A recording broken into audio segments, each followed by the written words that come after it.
Hello ছাত্রছাত্রীরা, আশা করি তোমরা সবাই ভালো আছো। আজ আমি কষে দেখি 1.4-এর পরবর্তী কিছু অঙ্ক নিয়ে আলোচনা করব। আর এটা হবে 1.4-এর ম্যামের অন্তিম পর্ব। তো দেখো অঙ্কগুলো আমি কি বলছি। তো এর আগের ভিডিওতে আমরা 10 পর্যন্ত আলোচনা করে নিয়েছিলাম। আজ আমরা 11 থেকে আলোচনা করব।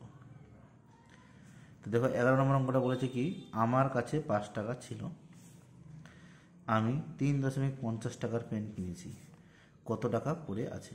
তো 5 টাকা থেকে 3.50 যদি বিয়োগ করি তাহলে আমার কত টাকা পড়ে আছে সেটা আমরা পেয়ে যাব। দেখো লিখলাম আমার কাছে ছিল 5 টাকা, পেন কিনেছি 3.50, তো বিয়োগ করলাম, বিয়োগ করে পেলাম 1.5 টাকা, তাহলে অবশিষ্ট থাকলো 1.5 টাকা, তাহলে আমার কাছে 1.50 টাকা পড়ে আছে। এটা হলো তোমাদের 11 নম্বর অঙ্ক। এবার যাচ্ছে 12 নম্বর অঙ্কে। 12 নম্বর অঙ্ক বলেছে 2.75-এর সাথে কত যোগ করলে 3 পাবো। তো 3 থেকে যদি এটাকে বিয়োগ করি তাহলে কিন্তু আমরা অ্যান্সারটা পেয়ে যাবো। দেখো 12 নম্বর অঙ্কটা কীভাবে করছি। তো 12 নম্বর অঙ্কে যোগফল আছে 3 টাকা, মানে 3.00 হবে, আর একটি সংখ্যা হচ্ছে 2.75, তাহলে অপর সংখ্যা হবে 3.0 থেকে 2.75কে বিয়োগ করবো, তাহলে বিয়োগ করে পেলাম কত 0.25। তো 2.75-এর সাথে 0.25 যোগ করলে 3 পাবো। এটা হলো আমাদের 12 নম্বর অঙ্ক। এবার যাচ্ছি 13 নম্বর অঙ্কে। দেখো 13 নম্বর অঙ্কটা কী বলেছে, মীরা এত সেমি দৈর্ঘ্যের দড়ি থেকে এত সেমি দৈর্ঘ্যের দড়ি কেটে নিল, এখন কত দৈর্ঘ্য দড়ি পড়ে আছে। তার মানে এটা থেকে এটাকে বিয়োগ করতে হবে। দড়ির মোট দৈর্ঘ্য হচ্ছে 12.5 সেমি, কেটে নেওয়া অংশের দৈর্ঘ্য হচ্ছে 8.5 সেমি, বিয়োগ করলাম, বিয়োগ করে অবশিষ্ট পেলাম কত 4.0 সেমি। তার মানে এখন 4 সেমি দৈর্ঘ্য দড়ি পড়ে আছে। তো এটা হলো 13 নম্বর অঙ্ক। এবার যাচ্ছে আমরা 15 নম্বর অঙ্কে। তো 14 নম্বর অঙ্কটা তোমাদের নিজের মতন ইচ্ছা মতন মান বসিয়ে দিবা, মান বসিয়ে দিলে এটা পরিসীমাটা বের করে নেবে, এটা আমি করলাম না। আমার যাচ্ছে 15 নম্বর অঙ্কে। বাড়িতে অনুষ্ঠানের জন্য বাবা এত টাকার চাল, এত টাকার ডাল, এত টাকার সবজি এনেছে, বাবা মোট কত টাকা খরচ করেছেন হিসাব করি। তার মানে এই সবগুলোকে যোগ করলে পরে আমার মোট হিসাবটা বেরিয়ে যাবে। তা আমি এখানে লিখলাম চালের জন্য খরচ 200 টাকা, ডালের জন্য খরচ 125 টাকা 50 পয়সা, সবজির জন্য খরচ 242 টাকা 50 পয়সা। তাহলে বাবার মোট খরচ হলো কত 558 টাকা। তো এটা হলো আমার 15 নম্বর অঙ্ক। এবার যাচ্ছি আমরা 16 নম্বর অঙ্কে। লং জাম্প প্রতিযোগিতায় সাহিল এত সেমি লাফিয়েছে আর মুন্না লাফিয়েছে এত সেমি। তো সাহিল কত সেমি বেশি লাফিয়েছে, তাহলে এটা থেকে এটাকে বিয়োগ করলে আমার অ্যান্সারটা বেরিয়ে যাবে। সাহিল লাফিয়েছে 182.88 সেমি, মুন্না লাফিয়েছে 179.25 সেমি। তো বিয়োগ করলাম, বিয়োগ করে দেখলাম যেটা বেশি হলো সেটাই হলো সাহিল বেশি লাফিয়েছে 3.63 সেমি। তো এটাই হবে আমাদের 16 নম্বর অঙ্কের অ্যান্সার। এবার দেখো 17 নম্বর অঙ্কটা কী বলেছে, 5 থেকে কত বিয়োগ করলে 2.172 পাবো। তাহলে 5 থেকে আমাকে এটাকে বিয়োগ করতে হবে। তো 5.00 থেকে এটা বিয়োগ করলে যেটা পাবো সেটাই হবে এই অঙ্কের অ্যান্সার। প্রথম সংখ্যা 5.000, বিয়োগফল হচ্ছে 2.172, বিয়োগ করলাম, তো দ্বিতীয় সংখ্যা হলো 2.828। এটা হলো আমার 17 নম্বর অঙ্কের অ্যান্সার। এটা 17 নম্বর অঙ্কটা এইভাবে তোমাদেরকে করতে হবে। এবার দেখো 18 নম্বর অঙ্কটা কী বলেছে। 18 নম্বরটা বলেছে কি, প্রথমে এটার থেকে এটাকে বিয়োগ করো, এবার বিয়োগফলের সঙ্গে কত যোগ করলে 10 পাবো। তার মানে যেটা বিয়োগ করে পাবো সেটাকে আবার 10 থেকে বিয়োগ করতে হবে, তাহলে আবার অ্যান্সারটা বেরিয়ে যাবে। এই যে দেখো, প্রথমে বিয়োগ করলাম, বিয়োগফল হলো কত 1.503, এবার যোগফল হচ্ছে 10.00। কেন আমি 00 নিলাম, যেহেতু এখানে দশমিকের পরে 3টে ঘর আছে সেখানে আমি 10-এর পরে 3টে ঘর নিলাম, দশমিকের জন্য 3টে শূন্য নিলাম দশমিকের পরে। তো বিয়োগফল হলো কত 1.503। তো নির্ণয় সংখ্যা হয়ে গেলো কত, এটাকে বিয়োগ করে যা পেলাম 8.497। এটা হলো 18 নম্বর অঙ্ক। তো 18 নম্বর অঙ্কটা তোমাদেরকে এইভাবে করতে হবে, বুঝতে পারলাম। এবার যাচ্ছে 19 নম্বর অঙ্কে।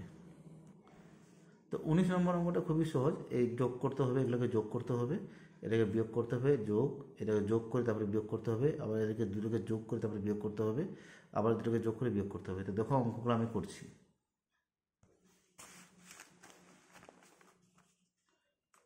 19-এর এ 0.07 0.09, এটাকে যদি আমরা যোগ করি 6.1.0, এটা হলো এ নম্বর অঙ্ক।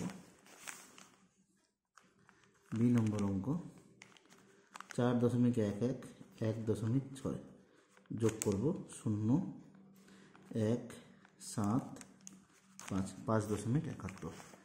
বি নম্বরটা হয়ে গেল।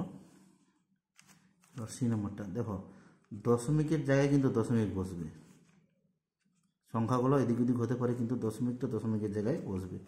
দেখো আমরা দশমিকের জায়গায় দশমিক বসেছি, এটা যোগ করতে হবে।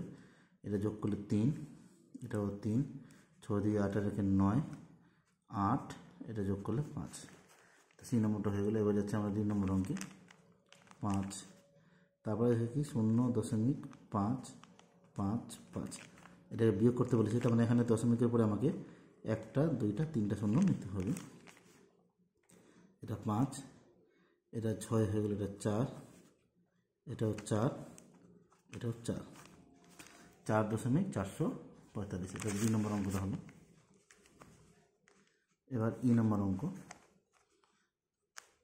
27.56 14.69 যোগ করব 15, 11 2 12, 11 2 12, 2 3 আর 1, এটা হয়ে গেলো 4। এটা হলো ই নম্বর অঙ্কটা হয়ে গেলো, ই হয়ে গেলো। এবার যাচ্ছে আমরা 1 নম্বর অঙ্কে 4.3 যোগ 3 বিয়োগ 6.4, তো এইভাবে আছে। তো প্রথমে এই দুটোকে যোগ করি আমরা।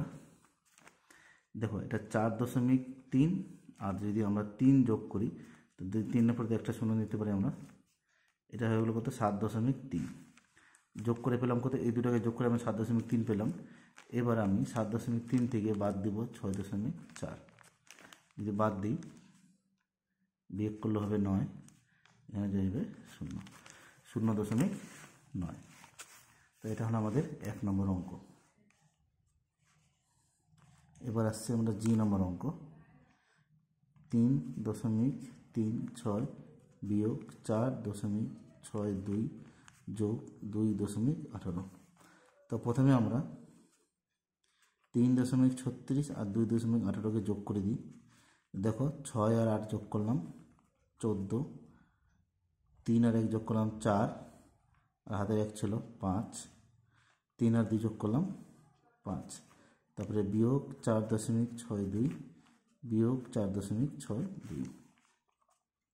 তো 4 থেকে 2 বাদ দিলাম 2, 5 থেকে 6 তো বাদ যাবে না, তো 15 থেকে 6 বাদ দিলে এটা হয়ে যাবে 9 দশমিক, এটা 4 হয়ে যাবে 0। তাই জি নম্বর অঙ্কের অ্যান্সার হলো কত 0.92। এবার আমরা যাচ্ছি এইচ নম্বর অঙ্কটা 2.67 মাইনাস 3.727 প্লাস 4.2। তো প্রথমে আমরা যোগ করব 2.67 প্লাস 4.2। দেখো এটা দশমিকের উপরে দুটো ঘর আছে, এটা দশমিকের উপরে একটা করেছে, আমি একটা এখানে শূন্য নিয়ে নিলাম। এবার যোগ করছি 7 আর 0 যোগ করলাম 7, 6 আর 2 যোগ করলাম 8, 4 আর 2 যোগ করলাম 6, তারপর হচ্ছে বিয়োগ 3.727 বিয়োগ 3.727।